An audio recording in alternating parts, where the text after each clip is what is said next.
नमस्कार दोस्तों, welcome back to our YouTube channel aspirant Himachal, जहां हम हिमाचल के एस्पायरेंट्स के लिए पॉलिटी, हिस्ट्री, इकोनॉमी और करंट अफेयर्स के साथ साथ हिमाचल जीके को सिंपल और एग्जाम ओरिएंटेड तरीके से डिस्कस करते हैं। आज का हमारा टॉपिक है इंडियन इकोनॉमी का एक बेहद ही इंपॉर्टेंट और frequently asked concept, national income.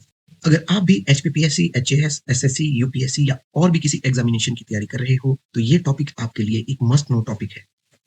दोस्तों, क्या आपने कभी सोचा है जीडीपी और नेशनल इनकम में क्या डिफरेंस होता है? गवर्नमेंट को आखिर पता कैसे चलता है कि इकोनॉमी ग्रो हो रही है? अगर प्रोडक्शन बढ़े तो क्या सब लोग रिच हो जाएंगे? अगर इनमें से कोई भी सवाल आपके माइंड में आया है तो आज की वीडियो आपको सब क्लियर कर देगी। चलिए अब इसे एक सिंपल एग्जांपल से समझते हैं। सोचिए, इंडिया में एक साल में 100 cars, 100 mobiles, 100 food items, 100 banking और एजुकेशन की सर्विसेज हुई। इन सब की फाइनल वैल्यू को अगर ऐड करें तो 400 हमारी नेशनल इनकम होगी। अब समझ लेते हैं कि नेशनल इनकम मेजर कैसे होती है। नेशनल इनकम को मेजर करने के 3 मेथड्स हैं: production method, income method and expenditure method. आइए सबसे पहले समझते हैं कि प्रोडक्ट मेथड क्या होता है। प्रोडक्ट मेथड को हम वैल्यू एडिड मेथड या फिर आउटपुट मेथड भी बोलते हैं। प्रोडक्ट मेथड में नेशनल इनकम को कैलकुलेट किया जाता है by adding value added at each stage of the production across all the sectors। Concept का लॉजिक समझते हैं। हर स्टेज पर फर्म्स कुछ नई वैल्यू क्रिएट करती है। अगर हम सिर्फ फाइनल वैल्यू लेते हैं या वैल्यू एडिड का सम करते हैं तो रिजल्ट सेम होता है। इससे डबल काउंटिंग अवॉइड होती है और इसे ही हम नेशनल इनकम बोलते हैं। चलिए अब इस कॉन्सेप्ट को एग्जाम्पल के तौर पे समझने की कोशिश करते हैं। मान लीजिए फार्मर व्हीट को 100 रुपए में मिलर को बेचता है, तो मिलर के लिए इंटरमीडिएट कॉस्ट हो गई 100 रुपीज और फार्मर के लिए वैल्यू एडिड हो गया 100 रुपीज। वैसे ही मिलर व्हीट से फ्लोर बनाता है और 50 रुपीज की वैल्यू एडिशन करता है, इसलिए वो आउटपुट कॉस्ट 150 रुपीज रखता है, यानी 150 रुपए में व्हीट फ्लोर को आगे बेचता है। अब बेकर व्हीट फ्लोर को 150 रुपए में मिलर से खरीदता है, जो उसके लिए इंटरमीडिएट कॉस्ट हो गई। अब आगे वो 70 रुपीज की वैल्यू एडिशन यानी कि बेकिंग करता है और 220 रुपीज में टोटल प्रोडक्ट को बेचता है। तो इस केस में अगर हम टोटल वैल्यू एडिड की बात करें तो 100, 50 और 70 को प्लस करके जितना सम आएगा वो हमारी नेशनल इनकम में कंट्रीब्यूशन मानी जाएगी। तो प्रोडक्ट मेथड का use agriculture sector, manufacturing, industry, construction, इन सभी सेक्टर्स में किया जाता है। अब इनकम मेथड को समझ लेते हैं। इनकम मेथड को फैक्टर इनकम मेथड भी कहा जाता है। इनकम मेथड में नेशनल इनकम को कैलकुलेट किया जाता है by adding all the factor income earned by resident during a year. आगे चलने से पहले ये समझ लेते हैं कि फैक्टर ऑफ प्रोडक्शन क्या है और उससे जुड़ी फैक्टर इनकम क्या है। फैक्टर ऑफ प्रोडक्शन की बात करें तो किसी भी फैक्ट्री में यूज होने वाले फैक्टर्स जिससे प्रोड्यूस किया जाए, जैसे लैंड, लेबर, कैपिटल, एंटरप्रेन्योरशिप। तो लैंड से जुड़ी हुई इनकम को हम रेंट की फॉर्म में देखते हैं। वैसे ही लेबर को दी गई वेजेस को हम वेज इनकम बोलेंगे। वैसे ही कैपिटल से इंड्यूस किया गया इनकम इंटरेस्ट की फॉर्म में होगा और एंटरप्रेन्योरशिप से प्रॉफिट। चलिए अब इनकम मेथड के पीछे का लॉजिक समझ लेते हैं।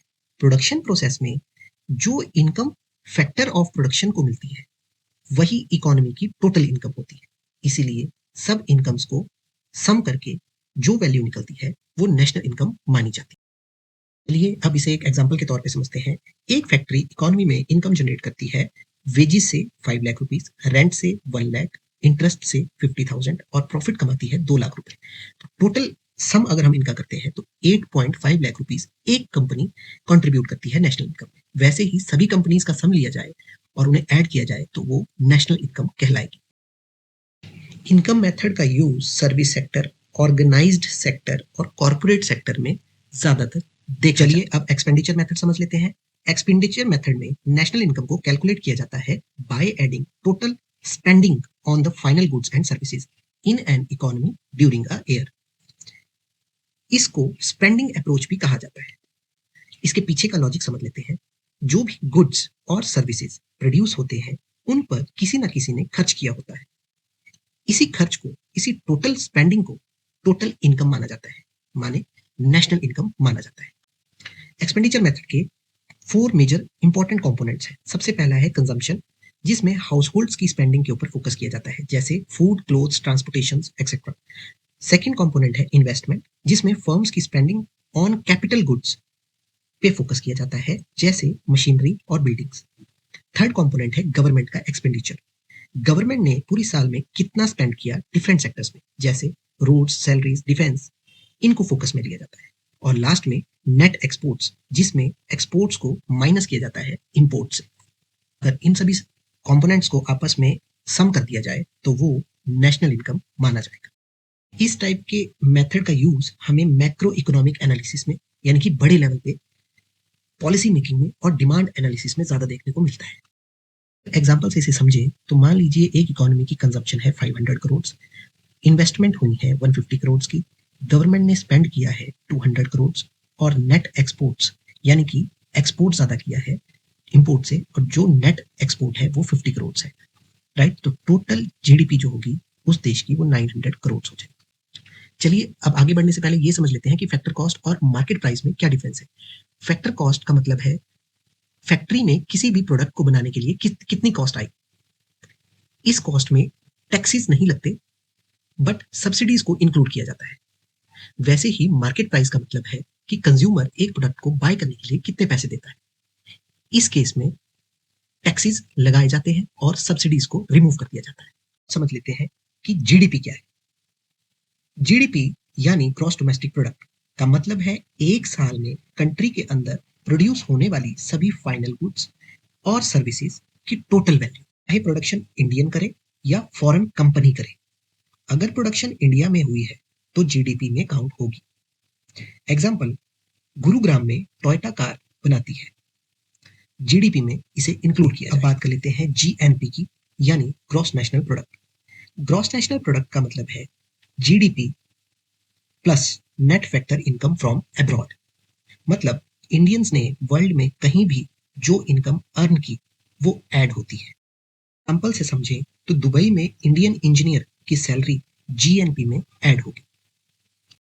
जीएनपी यानी नेट नेशनल प्रोडक्ट, इसका मतलब है जब हम जीएनपी से डेप्रिसिएशन को रिमूव कर देते हैं।